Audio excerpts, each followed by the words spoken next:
Salut à tous, c'est Pank de la chaîne, bienvenue sur cette vidéo qui va parler du 6e jour du séminaire donc de Cal Banyan, Super Course, Week of the Power, hein. Hop, je vous refais la petite pub.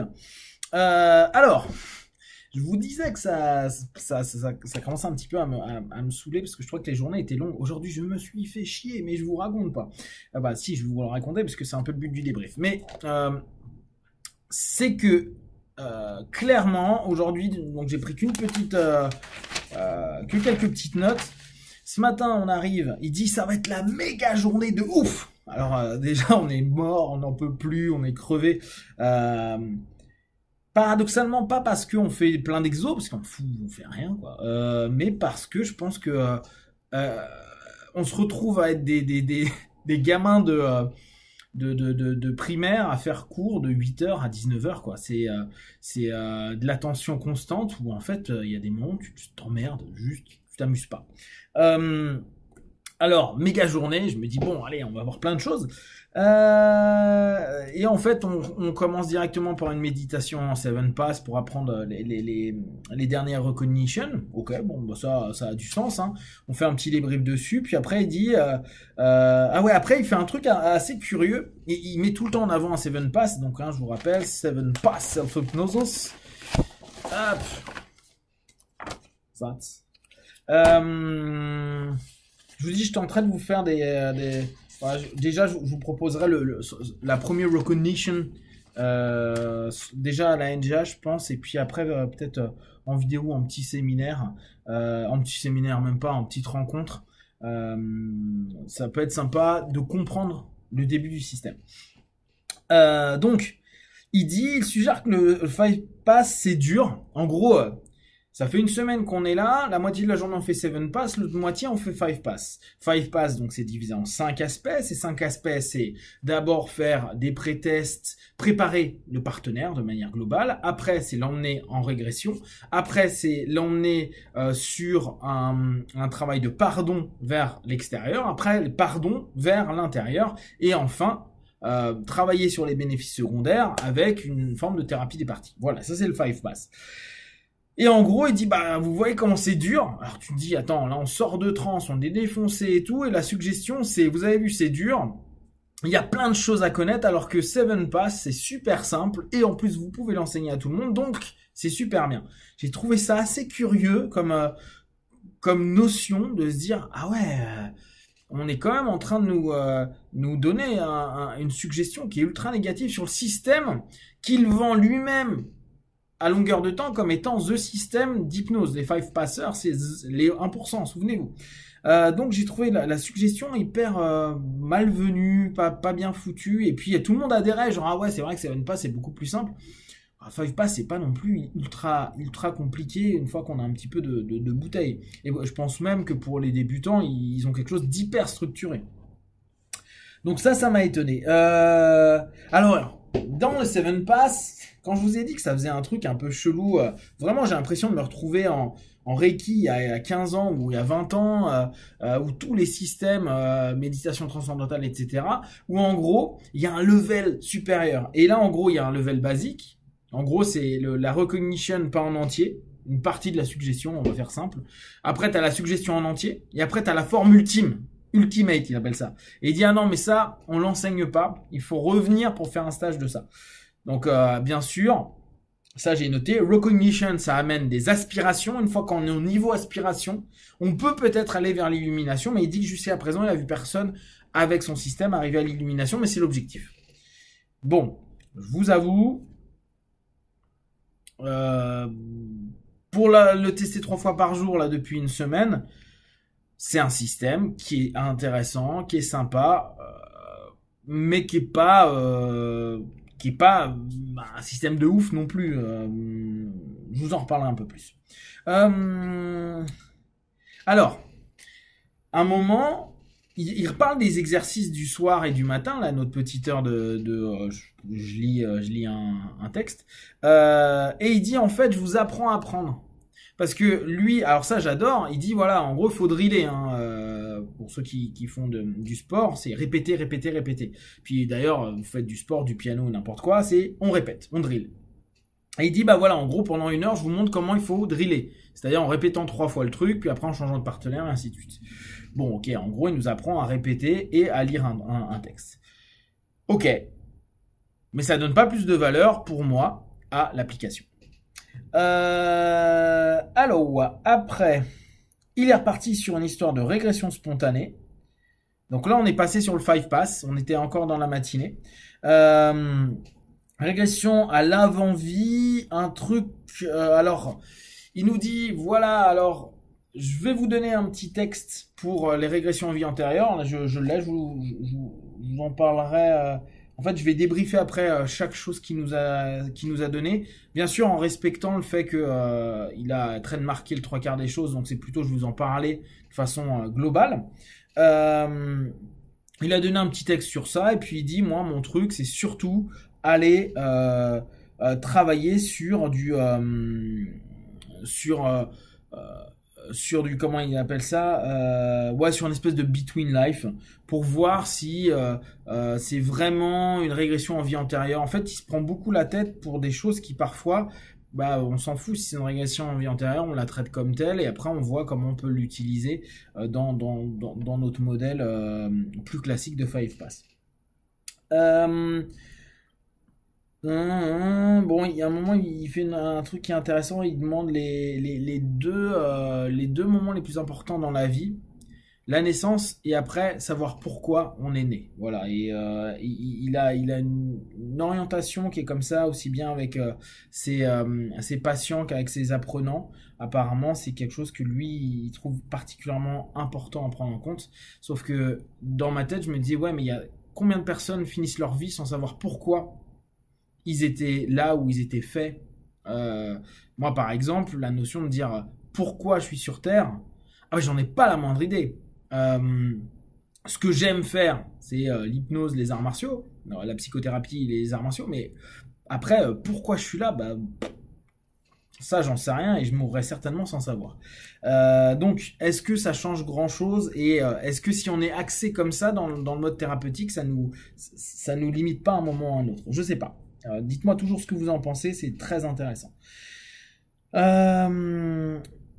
Alors, si la personne revient avec sa problématique, c'est que nous avons sûrement loupé un élément de la régression. Ça, je trouve qu'il y a une grosse honnêteté là-dessus. C'est pour ça qu'il dit qu'il peut passer vraiment plusieurs séances sur des régressions. Parce que, il y a des moments où on passe à côté. Après, oui, il met beaucoup en avant l'hypnose de façon hyper associée. Comme moi, régulièrement, je vous le partage. Je pense que l'hypnose la plus intéressante pour moi est associée. Il y a plein de bonnes choses à faire en dissocié, hein, mais de façon générale, en fait, c'est plus percutant en associé, donc aussi plus émotionnellement, ça crée plus de problématiques. Néanmoins, je trouve que c'est quelque chose qui, moi, me parle beaucoup, et lui, il en fait pas mal la remarque. Ah oui, il y a quelque chose qui est chouette. À un moment, il explique que dans les régressions, il tente de faire péter un peu les câbles la personne pour qu'elle s'énerve, surtout quand c'est sur des phases de colère. Non pas, et souvent faire taper il a repris le concept de Kine, hein, faire taper le coussin à fond. Et en fait, il dit, c'est pas parce que c'est une technique hypnotique, c'est parce que ça épuise la résistance du partenaire. Et donc, après, on peut travailler de manière beaucoup plus fluide avec le partenaire. J'ai trouvé la réflexion super bonne. Super bonne. Blabla. Après, il a un système qui est vraiment bien. Page 86. Hop. C'est ce qu'il appelle les 10 clés du pardon. Alors, je vais pas tous vous les faire, mais globalement, c'est pas con du tout. Et là encore, on n'est pas sur du nouveau, genre il a inventé un truc de ouf, bien qu'on sent qu'il a envie d'inventer un truc de ouf. Hein.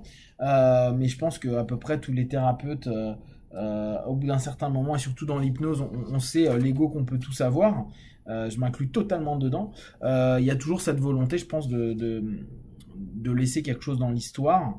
Et il a tout un concept, la compréhension, partager la peine avec la personne qui a blessé, etc., etc., voir les attentions positives. Bref, on connaît, hein. Si vous connaissez un peu Ho'oponopono et tout ça, ça va vous parler. Si vous connaissez un peu EFT, ça va vous parler. Si vous avez déjà vu différentes techniques, on connaît. Il a des petits points qui sont sympas. Et alors après l'après-midi, oh là là là, c'est pour ça je crois que j'en pouvais plus en fait. Début d'après-midi, donc on a eu une nana qui l'a formée, qui a Plano et qui marche sur bien, qui fait 110 000 euros de chiffre d'affaires par an, et il l'a mis pour que pendant 1 heure, 1 heure et demie, elle parle de ce succès et de il faut suivre ce que Cal et Maureen vous expliquent. Bon, après c'est logique. Après on a eu le droit à 1 heure et demie de vente de DVD, et après on est passé à 2 heures de session sur la phase 3 de son système avec toujours la même nana. Et c'est 2 heures de session. Alors ça, c'est un truc qui m'a marqué. C'est-à-dire qu'il ne bosse pas vite. Il bosse vraiment, il dit... en gros, ces sessions, c'est entre 1 heure et demie et 2 heures. Là, il dit que c'était particulièrement long, mais souvent, c'est 1 heure et demie. Alors, c'est amusant parce qu'il dit, plus ça va vite, mieux c'est. Mais au bout du compte, il fait quand même des séances de 2 heures. Là, pour moi, il y a quelque chose qui est pas congruent, mais c'est ma perception des choses. Donc, insupportable. Hein, juste relou, chiant et insupportable. Donc quand ça s'est fini, on était tous comme as, on n'en pouvait plus. Et on a fini avec un truc de ouf qui est des vidéos. Alors tu te dis cool, d'induction. Ouais, sauf qu'ils montrent juste les inductions. Et je sais pas, j'en avais parlé sur une vidéo et ça m'avait fait marrer. Je disais attendez, il y a des profs qui pour les inductions, ils montent des vidéos. Et je me disais bon, ça peut arriver quand on est nul en fait, quand on sait pas le faire. Et non, en fait, il nous a montré trois inductions, en plus c'est même pas, mais il fait X fois sur plein de vidéos. Et après si, il m'a demandé à moi qui était barré de chez Barré si j'avais envie de venir expérimenter avec lui une induction. Donc le 8 word, hein, qui est un push fly. Bon bah ok, voilà, c'est tout. C'est tout. Et alors après, ah si, moi ça m'a rendu ouf. Voilà son enseignement. Alors les gars, mettez-vous devant. Je vais vous montrer ce qu'on nous a enseigné aujourd'hui en induction. C'est ouf quand même. Mettez votre main comme ça. Vous dites à votre partenaire, appuie sur ma main, ferme les yeux, dors. Pardon, dors. Voilà. Et il nous a fait répéter ça dans le vide. Dans le vide, tout seul. C'est quoi ça comme explication d'une induction? Il a rien expliqué. Il a pas expliqué une rupture de pattern. Il a rien expliqué. Il a fait répéter ça genre 15 fois. Tu dis bon, pourquoi pas. Et après il dit bon, vous allez travailler à 2. Sauf que les gars, ils s'y arrivaient pas vu que ils comprenaient pas trop. Ils venaient, ils disaient non, c'est pas bien. Si on modifiait d'un centimètre le bras ou le truc, il pétait un câble, c'était super marrant. Et je me dis mais c'est ouf. Et il dit un truc et ça m'a rendu complètement ouf. Il dit oui alors si par exemple vous savez que sur un instant, si j'enlève, je dis dors et qu'ensuite j'enchaîne pas, mon partenaire, en fait, il va pas suivre et le contournement du facteur critique fonctionne pas. Bon, en tout cas, pas bien. Alors, on peut continuer l'émerge, mais il peut y avoir un blocage. Et parfois, quand on est débutant, à la place de continuer, de tenter de rattraper le temps, on s'arrête et on dit ah merde, j'ai loupé, excuse-moi. Et on dit à personne d'ouvrir les yeux, de recommencer. Et là, il dit non, surtout pas, parce que sinon, vous allez ancrer le fait que la personne n'ira pas en hypnose, je reprends sa sémantique, avec cette induction. En gros, on crée un ancrage de non-entrée en hypnose avec une induction parce que la personne n'a pas réussi à correctement bypasser le facteur critique. Ok, pas d'accord, mais il a engueulé mais un paquet de personnes comme ça. J'ai fait ah d'accord les pauvres. Donc voilà. Et alors on a un examen. Je sais pas, j'ai pas trop capté le truc. Puis là c'était en fin de journée, donc j'avoue j'en ai rien à battre. Il nous a filé trois feuilles avec des questions. Il dit ouais c'est important, alors lisez les trucs et demain on fait l'examen. Alors déjà un examen à qui on lit déjà les questions avant, on voit pas trop l'intérêt.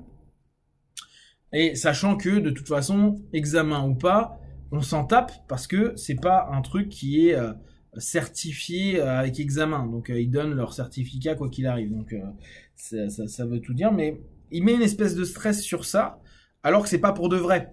Bon, quand c'est pour de vrai, c'est drôle, quoi. Il y a quelque chose, on se dit, oh, ça va être chaudard. Là, il nous met ça, mais d'entrée, il nous avait dit que de toute façon, c'est pas un truc qui se passe sous examen, donc on s'en fout.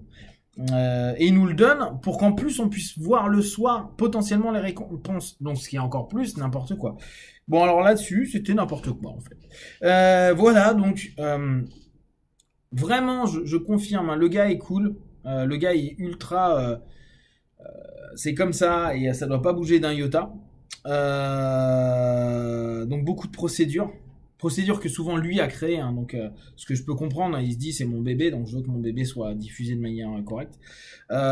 Lui en tant que tel est intéressant, par contre je pense qu'on perd énormément de temps et que je confirme ce que je dis depuis le début de semaine, mais en 3-4 jours, allez 5 jours on va dire, avec des horaires normaux, on a l'entièreté de son système et ça nous suffit amplement. Donc demain, demain, il y a Maureen qui va nous parler un peu de business. Il y a quoi d'autre? Donc on va voir quoi? On va voir les 2 dernières phases de 5 Pass, mais il nous avait dit la 5e, on l'utilise quasiment jamais. Donc en gros, même lui, il fait que 4 passes. Bon. On va faire un peu d'auto-hypnose et après on va faire des photos, des diplômes et je sais pas quelle connerie encore. Bref, encore, je pense que la journée, on aurait pu la mettre aujourd'hui en enlevant la vidéo qui sert à rien. Et ça nous aurait fait gagner une journée. Enfin bon, c'est pas grave, ça reste toujours des choses intéressantes. Je vous dis là ma déception, si je dois vraiment prendre un truc qui me déçoit, c'est pourquoi il a pas mis en pratique d'entrée les inductions, il les démonte sur des gens. Parce que là en gros il fait quoi? Il fait un convinceur en montrant une vidéo pour qu'après les gens ils aillent dans le système sans qu'il y ait d'opposition et donc on soit en compliance à fond. Quoi, on sait qu'il y a une notion manipulatoire qui est naze. Et alors que bon, les inductions, c'est quand même pas sorcier à faire. Et si ça ne donne pas le résultat qu'on attend, ça veut pas dire qu'elle n'a pas marché l'induction. Bah, c'est d'autant plus intéressant parce que nos apprenants, ils vont avoir les mêmes problèmes avec des personnes qui ouvrent les yeux, qui font bah non, il se passe rien, blablabla. Et c'est génial, au contraire, de dealer avec, d'expliquer, de permettre à tout à chacun, autant la personne qui vit que les personnes qui regardent, qui vont être des futurs praticiens, à devenir bons à ce niveau-là. Donc voilà, si vous avez des questions et des remarques, vous partagez sur Facebook, YouTube, j'y répondrai le plus rapidement possible. Et comme d'habitude, de tout ce que je propose, ne prenez que ce qui est bon et juste pour vous. Testez, observez, analysez et concluez. Be one, ciao.